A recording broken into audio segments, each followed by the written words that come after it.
Salut à tous! Aujourd'hui pour le triple like, on vous présente Marie, Sabine et Claudine qui se préparent pour la Sénégazelle, une course dans le désert sénégalais. À mon avis, ça va être sportif. Hein? Ouais, mais... On n'y arrivera jamais. On n'y arrivera jamais. Ah non, Sénégazelle, on va faire la Sénébison nous, je sais pas. Mais... Sénébison. Sénébison. Allez, ouais. on va s'entraîner.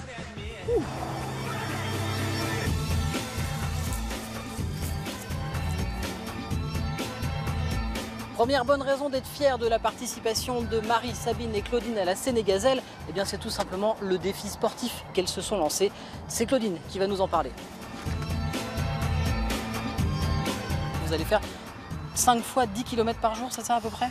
Oui, un petit peu moins de 10 km. Alors comment on fait pour s'entraîner à un tel défi en Picardie quand ça va se passer dans un désert sénégalais? Alors pour l'instant, on est en mode démarrage. Moi un petit peu plus, mais c'est naturel, habituel. Et puis on va se mettre assez rapidement à 2 entraînements par semaine. On va faire un petit peu de fractionné et un petit peu d'endurance. Et puis on a prévu aussi d'aller sur la côte pour s'entraîner un petit peu dans les dunes du côté de Touquet ou de Fort-Mahon. Parce que là-bas, forcément, on sera dans le désert de Lompour et on aura besoin de courir dans le sable. Et là, peut-être, ce sera un peu moins facile.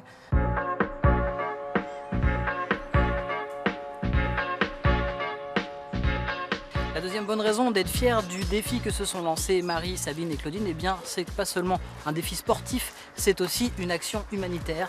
C'est Marie qui va nous en parler. Qu'est-ce que c'est que tout ça, Marie? Eh bien, c'est des fournitures scolaires. Les fournitures scolaires Oui. Que vous allez distribuer Qu'on pendant la course. va distribuer tout au long de la course. En fait, on récolte des fournitures scolaires avant le grand départ. Et à chaque fin de course, on va les distribuer aux différentes écoles pour être distribués aux enfants. D'accord. Donc ça veut dire que le parcours, enfin le trajet de la course, c'est relier une école à l'autre à chaque fois sur une étape? Sur une étape, on arrive dans un nouveau village avec des nouvelles écoles pour permettre au maximum d'enfants de pouvoir bénéficier de ces fournitures et pouvoir avoir une scolarisation un peu meilleure. Et vous partez avec combien de kilos alors de fournitures?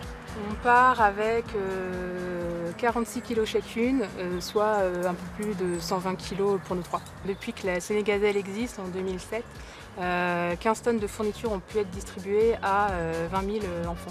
Pas mal. Ce qui est pas mal, ouais.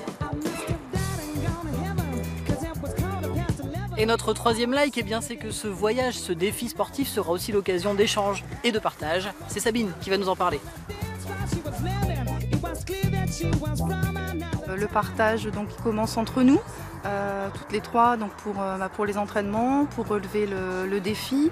Un partage avec les autres femmes qu'on va rencontrer là-bas aussi, puisqu'on est donc 70 participantes à peu près à se réunir sur la semaine. Et puis surtout le partage avec les populations locales, particulièrement les enfants, pour être donc auprès d'eux, pouvoir échanger sur les cultures, sur les projets. Les entraînements vont se poursuivre tout l'hiver pour Claudine, Marie et Sabine. N'hésitez pas si vous souhaitez les soutenir dans leur action. Il y a une cagnotte, un financement participatif sur internet. Il y a aussi la page Facebook Clomassa si vous souhaitez, merci, si vous souhaitez les suivre dans leurs entraînements. Merci. Voilà, rendez-vous en février pour la course. Je pense que d'ici là, on va avoir besoin de bras. Un peu lourd. Il n'y a personne pour venir m'aider.